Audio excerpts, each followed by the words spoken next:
నమస్తే welcome to signal TV. Ganesh ఉత్సవాలు అనేవి ప్రతి ఒక్కరు దేశంలో ఎంతో ఘనంగా జరుపుకుంటూ ఉంటారు. మరి దీనికి సంబంధించి ఇటు భాగ్యనగరంలో గణేష్ ఉత్సవాలు ఏ విధంగా జరుగుతాయి ఈసారి 46వ సారి అని చెప్పేసి కూడా ఇటు గణేష్ ఉత్సవ కమిటీ సభ్యులు మనతో పాటు ప్రధాన కార్యదర్శి శశిధర్ గారు ఉన్నారు. వారితో మాట్లాడి మరిన్ని విషయాలు అయితే తెలుసుకుందాం. సార్ నమస్తే. ఈసారి గణేష్ ఉత్సవాలలో ఎలాంటి నియమాలు పాటించబోతున్నారు? దేశభక్తి దైవభక్తి పూరితమైనటువంటి వాతావరణం లోపట భాగ్యనగరం లోపట గణేష ఉత్సవాల యొక్క నిర్వహణ జరుగుతోంది. 1,40,000 గణపతి విగ్రహాల ప్రతిష్టాపన జరుగుతోంది. 35 నుంచి 40 లక్షల మంది సామూహికంగా ప్రజలు ప్రత్యక్షంగా పాల్గొని 46వ సామూహిక గణేష నిమజ్జనోత్సవాన్ని 6 సెప్టెంబర్ రోజున భాగ్యనగరంలో నిర్వహించుకోబోవడానికి అన్ని ఏర్పాట్లు ప్రభుత్వంతో సమన్వయం చేస్తూ ముందుకెళ్తా ఉన్నాం. సో ఇప్పుడు దీనిపై కూడా ఇప్పుడు గణేశుడు అంటే నార్మల్గా మనకి చిన్న చిన్న గల్లీలలో రోడ్ల మీద కూడా పెడుతూ ఉంటారు. అలాగే డీజే పాటలు కూడా పెడుతూ ఉంటారు, డ్యాన్స్లు వేస్తూ ఉంటారు, అందరూ కూడా సంతోషంగా ఉంటారు. ఇప్పుడు దీనిపై కూడా పోలీసులు కొన్ని ఆంక్షలు విధించారని చెప్పేసి కూడా మనకు కొంత సమాచారం ఉంది. గల్లీలలో రోడ్ల మీద గణేశులు పెట్టొద్దు, అలాగే డీజేలు కూడా పెట్టొద్దు అని చెప్పేసి కూడా పోలీసుల దగ్గర నుంచి ఆంక్షలు ఉన్నాయని చెప్పేసి చెప్తున్నారు. దానికి ఏమంటారు? విగ్రహాలు పెట్టొద్దు అనేటువంటి ఆంక్షలు లేవు. యథావిధిగా విగ్రహాల ప్రతిష్టాపన జరుగుతుంది. పోలీసు శాఖ పర్మిషన్ అనేటువంటి పదాన్ని తొలగించుకుంది. కేవలం ఇంటిమేషన్ ఇస్తే సరిపోతుంది. ఇంటిమేషన్ ఇవ్వడం మన బాధ్యత. ఎందుకంటే ఏ రోజు నిమజ్జనం చేస్తున్నాం, ఎక్కడ పెట్టినాం, ఏ రూట్లో నిమజ్జనం చేస్తాం అనేటువంటిది నిమజ్జన ఏర్పాట్లు చేసుకోవడం లోపల శాంతి భద్రతల విషయం లోపల పోలీసు శాఖకు అవసరమైనటువంటి ఇంటిమేషన్ అంతా ఇస్తూ ఉన్నాం. అందులో ఎటువంటి ఇబ్బంది లేదు. పర్మిషన్ అవసరం లేదు, ఆన్లైన్లో కూడా ఇవ్వచ్చు ఇంటిమేషను. ఇక మీరు రెండో విషయం అడిగింది డీజేలు మేమే వద్దని చెప్తున్నాం. భాగ్యనగర్ గణేష్ ఉత్సవంతో డీజేల పైన నిషేధం విధించమన్నది ఎక్కడ నిమజ్జనం రోజున. ఎందుకంటే 1,40,000 గణపతి మండపాల యొక్క నిమజ్జనం సాగాల. డీజేల కారణంగా శాంతి భద్రతల దృష్ట్యా కూడా ఎక్కడ ఏం జరుగుతుందో ఆ సౌండ్లో అర్థం కాని పరిస్థితి. తర్వాత ఒక మండపానికి పోటీలు నెలకొని ముందుకు కదలనేటువంటి పరిస్థితి. అంతకంటే ముఖ్యంగా యువత ఈ పాశ్చాత్య సంస్కృతి అవసరం లేదు. మన భారతీయ సంస్కృతి, గ్రామీణ కళలు, దేవుని దగ్గర మన యొక్క సాంస్కృతిక వైభవాన్ని చాటుకుందాం. అందుకే మేము డీజే నిమజ్జనోత్సవంలో వద్దని చెప్పినాం. మేమే పిలుపునిచ్చినాం. పోలీసులు ఎటువంటి ఆంక్షలు పెట్టలేదు. మేము ఇచ్చిన తర్వాతనే పోలీసులు అనుమతించడం లేదు. మనదైనటువంటి కల్చరల్ ప్రోగ్రామ్స్ తోటి ముందుకు పోతాం. అట్లా అని చెప్పి జాగరణ కార్యక్రమాలకు అలౌ చేస్తారు. రాత్రిపూట జాగరణ కార్యక్రమాలు కానీ, గణేష్ మండపాల వద్ద సాంస్కృతిక కార్యక్రమాలకు ఎటువంటి సౌండ్ సిస్టమ్ కావాలన్నా స్థానిక పోలీసులకు సమాచారం ఇస్తే అలౌ చేస్తారు. అంటే ఒక నిమజ్జనం రోజే ఈ సౌండ్ సిస్టమ్ అనేది బంద్ చేస్తున్నారా, లేకపోతే మిగతా డేస్లలో కూడా? నిమజ్జనం రోజు డీజే ఉండదు, సౌండ్ సిస్టమ్ ఉంటుంది. ప్రతి మండపం మీద 2 సౌండ్ బాక్స్లకు అనుమతి ఉంటుంది.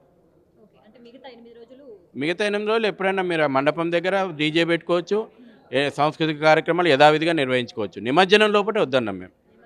నిమజ్జనం రోజున ఇప్పుడు 1,40,000 గణపతి మండపాలు నిమజ్జనం నుంచి తరలి వస్తాయి. భక్తులు ఇప్పుడు మనం ఎవరి ఉత్సాహాన్ని తప్పు పట్టలేము. ఒక విగ్రహం కదిలితే కానీ ఇంకో విగ్రహం ముందుకు పోయినటువంటి పరిస్థితి. ఈ పరిస్థితుల లోపల అందరికీ ఒకరి ఉత్సాహం ఇంకొకరికి ఇబ్బంది కావద్దు.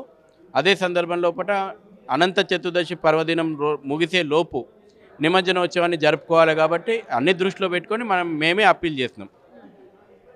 ఇప్పుడు ఈ మట్టి విగ్రహాలు కావచ్చు, పిఓపి విగ్రహాలు కావచ్చు, ఈ 1,40,000లో ఎన్ని గుణంగా ఉన్నాయి అనుకోవచ్చు అంటారు? అన్నీ ఉంటాయి. భక్తుని ఇష్టం. ఒకరు మట్టి విగ్రహం పెట్టుకుంటారు, ఒకరు పిఓపి విగ్రహం పెట్టుకుంటారు, ఒకరు కొబ్బరి చిప్పలతోటి తయారు చేసిన విగ్రహాలు పెడతా ఉన్నారు, ఒకరు రంగురంగుల ఐస్ క్యూబ్లతోటి తయారు చేసినటువంటి విగ్రహం పెడతా ఉన్నారు, ఒకరు చెట్ల ఆకులతోటి తయారు చేసినటువంటి విగ్రహాన్ని పెడతా ఉన్నారు. మన ఫ్లెక్సిబిలిటీ, మనం స్వామిని ఆ రూపం లోపల పూజించడం, ఆరాధించడం. కాబట్టి ఈ విగ్రహాలే ఉండాలి, ఆ విగ్రహాలు ఉండొద్దని ఏం లేదు. నిమజ్జనం కారణంగా పొల్యూషన్ అవుతుంది అనేటువంటిది తప్పుడు ప్రచారము. పొల్యూషన్ కంట్రోల్ బోర్డు అధికారుల మెదళ్ళు పొల్యూషన్ అయ్యి ఈ తప్పుడు ప్రచారం చేస్తూ ఉన్నారు.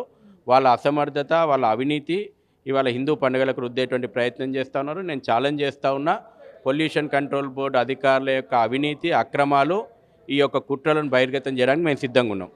ఇప్పుడు ఇదే నిమజ్జనం సమయంలో కావచ్చు, లేకపోతే దేవుడిని తీసుకొచ్చే సమయంలో కావచ్చు, కొంతమంది విద్యుత్ ఘాతానికి, అలాగే నిమజ్జనం సమయంలో అటు హిమాయసాగర్లో కావచ్చు, వేరే దగ్గర నదులలో పడి నిమజ్జనం సమయంలో నదులలో పడి చనిపోతూ ఉన్నారు. సో ఈసారి ఎలాంటి ఆంక్షలు ఉండబోతున్నాయి దాంట్లో? దీన్ని ఆంక్షలు పెట్టి ప్రభుత్వాలు ఏం చేసేది లేదు, మేమేం చేసేది లేదు. ప్రతి వ్యక్తి తన ప్రాణానికి తన బాధ్యత వహించాలి.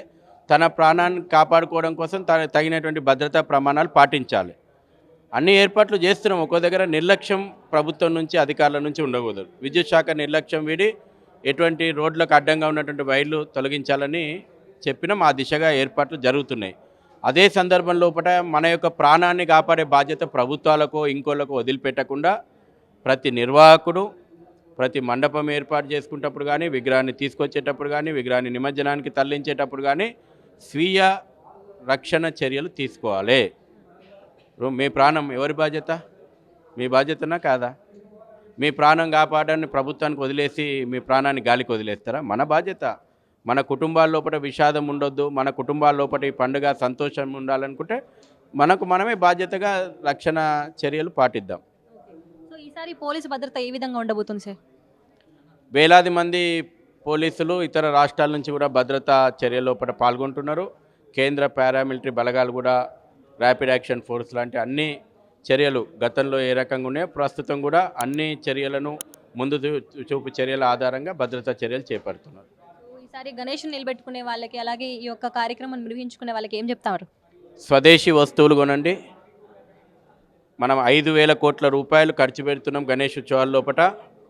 ఈ 5,000 కోట్ల రూపాయలు ఎవరికి చేరాలంటే పూలు అమ్ముకునేటువంటి నిరుపేద హిందువుకు చేరాల, పండ్లు అమ్ముకునేటువంటి నిరుపేద హిందువుకి డబ్బులు చేరాల, పూజా సామాన్ లోపల గో ఉత్పత్తులను కొనండి, గోశాలలో సమృద్ధి సాధించాలి, స్థానిక దేశీయ వస్తువులను కొనండి, మన అనేక కుల వృత్తుల కుటుంబాల లోపల ఆనందం నింపాలి. కాబట్టి మేము పిలుపునిస్తూ ఉన్నాం, స్థానిక స్వదేశీ వస్తువులను ఈ యొక్క ఉత్సవాల లోపల వినియోగించండి అని. అదేవిధంగా మనదైనటువంటి సాంస్కృతిక కార్యక్రమాలను ప్రమోట్ చేయండి. దేశభక్తి దైవభక్తి వాతావరణం లోపల ఉత్సవాలు నిర్వహించండి.